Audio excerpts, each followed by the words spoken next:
Yes, Emily Landau, Dr. Landau from the NSS, I want to start with you. Israeli Prime Minister Benjamin Netanyahu, he took this veiled swipe at President Obama yesterday, saying that it's astonishing that nuclear negotiations, I'm quoting, are continuing with Iran, even after revelations last week that Iran continues to withhold information regarding the possible military purpose of its nuclear program. What were those revelations? Who's supplying this information?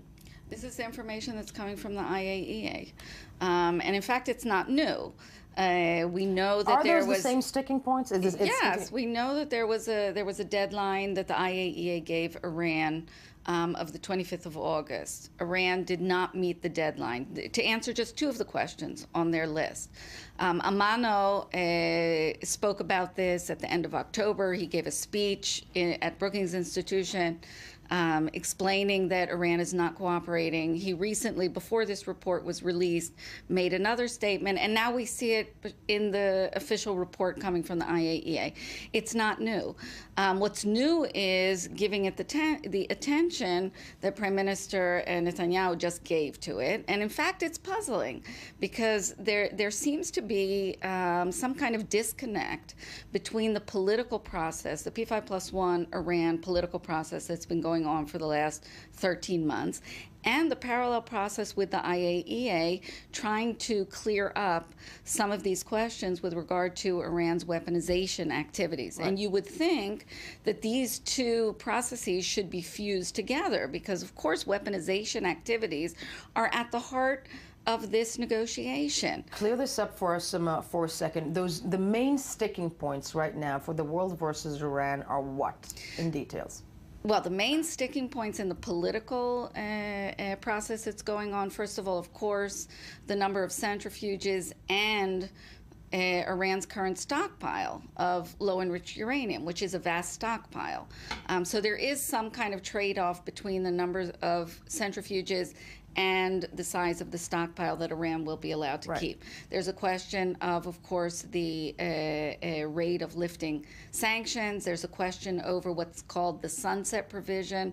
In other words, after how many years will even this deal be valid for? In other words, strangely enough, without getting any indication that Iran has actually backed away from its military aspirations, and we have to remember that this deal is only about sort of physically keeping Iran 12 months from breakout. So there's not a sense that the P5+1 are convinced that Iran has backed away from its aspirations, and yet they're talking about the fact that after 10 or 15 years, all of the restrictions that they do decide upon will be lifted, which also is quite puzzling because if you think if nothing has changed and Iran will be, continuing to enrich to low levels, obviously, because they're going to leave them with thousands of centrifuges, that's quite clear, they will be able to, after 15 years, move forward with the same, deception and secret activities that they were doing beforehand. Well, you said to me off camera that, it does feel constantly for the people on the sidelines that it feels like a bad deal. Ali Waqid, I-24 News senior Middle East correspondent, joining the talks, as Gideon Kout said, in Paris for the first time. U.S. Secretary of State Ernst Munitz and Iran's nuclear chief Ali Akbar Salehi, as well as the close aide and the brother of Iranian President Hassan Rouhani Hussein for Dune. Does this signal that the talks are making any progress? That Rouhani is sending his brother? Does it signal any type of progress in that respect? Can we even know? The Iranian that Iran deals with big significance and seriousity this round of negotiations. As Gideon Kout said, the Iranians are seeking an agreement and not a framework agreement. They are sending Saleh in order to say, let's put the details on the table. Let's go to the concrete issues and let's try to solve it.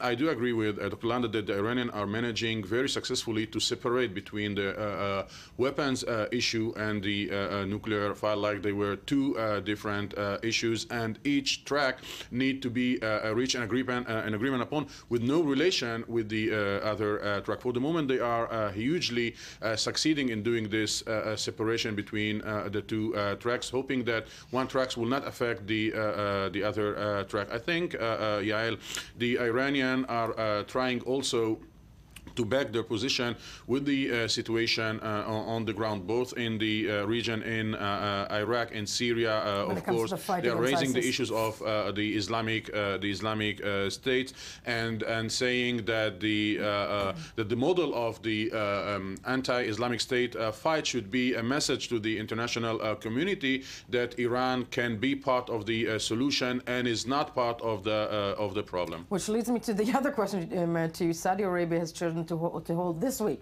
They've chosen to hold an anti-terror regional Arab summit.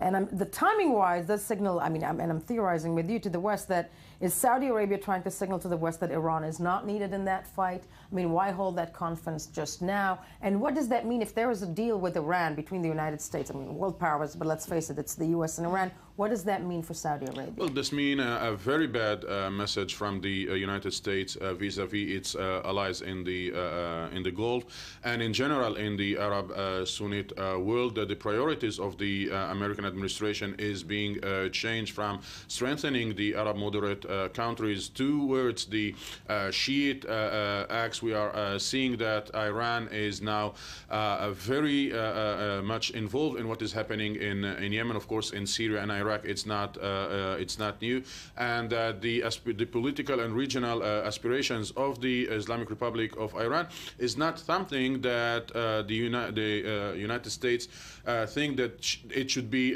confronted with, and that this can be separated from the nuclear file. The Arab world see the impact and the influence of Iran deepening in the region. They are seeing that the international community is doing almost everything in order to reach an agreement on Iran nuclear file without putting limits to the aspirations of Iran, without implementing any supervising plan that can guarantee that Iran will not go beyond what would be agreed upon. And this is, for the Arab world, it is clear that President Obama is so committed to the agreement that President Obama believes that there are a reformist wing in the Iranian Islamic Republic that should be supported by some tolerance of the international community. It is very interesting to see that the one who is very much skeptic about the chances of reaching an agreement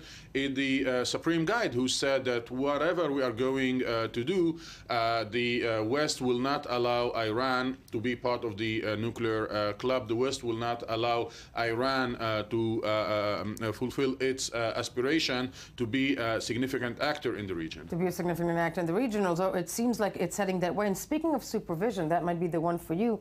If this deal that's being discussed, and clearly all we know is open source, because, supposedly the Americans are not giving that much information to the Israelis anymore. But if this deal is signed, what type of supervision would be put in place if, Iran opens up? Do we even know? Well, this is one of the issues that's on the table. Just before I relate to that, I want to say something on the Arab states and Saudi Arabia in particular. This has been their nightmare scenario for some time now. It's not new that the Arab states fear that at the end of the day, the United States is going to make a deal with Iran that will come at their expense. I mean, this has been their underlying fear. And now I think they see that there's more evidence that this, in fact, might be where the United States is going with on this, and therefore I think we're hearing more concern coming from the Arab states because they're realizing that it could be going in that direction. So I think that's a very important point. As far as the supervision, this is one of the issues that's also on the table.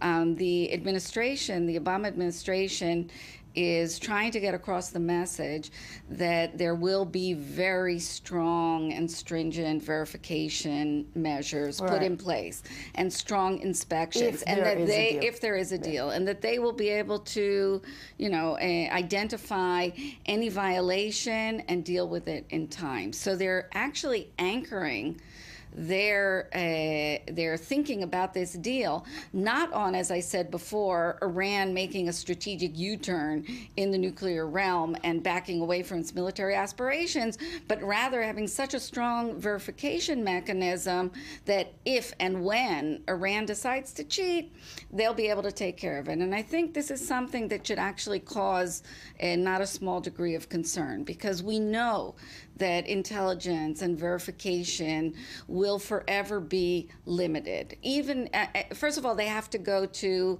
the kind of verification that we call any place, any time. In other words, if they enable any facilities like Parchin, this military facility that's been a point of contention for so long, if there are facilities that are off bounds because they're so-called non-nuclear as far as Iran is concerned, this can't fly. So it has to be any place, any time. And it's not clear that that's going to happen. And even with that kind of verification, you know, there's always gaps in the information. And then even if there is information, there's interpretation of the information. Is it significant? Do we confront Iran? All of that having to be done in a very short period of time. And then the question is, in that short period of time, what really will there be left to do to effectively turn things around when Iran will have been building up its nuclear infrastructure, moving towards? Yeah, I want to mention that for the Iranian, the work assumption is that the military intervention on the international level is excluded. They know that the American administration, the current American administration, in any way will not be involved in any military intervention, neither the European superpowers. So if there is some military scenario, it is reduced to Israel. This is one thing. The second thing is that the Iranians are amazingly succeeding to manage the internal conflict between the B+1, mainly Russia and China, and doing deals with China, watching the developments of the Russian-European controversial affair of Ukraine, and trying to get closer and making progress with the Russian and the Chinese. And of course, this will not allow Israel to have any kind of international umbrella in case it decides to strike in or to do so if there's a deal and it decides to take matters. And that's a well-known Iranian tactic, this kind of divide and conquer. They've always tried to do that, and they are in fact doing when it now the ruble as well. need to be strengthened. Then you know, it's safe to say that the Russians most likely will go wherever they need to go, but the Iranians seem to, I mean, they are utilizing the fact that the world needs them right now on many aspects, and that seems to be moving along. But as we said, this is going to be going on both today and I believe also tomorrow. We'll be following it closely. Thank you all for being with me on this bit as we move along.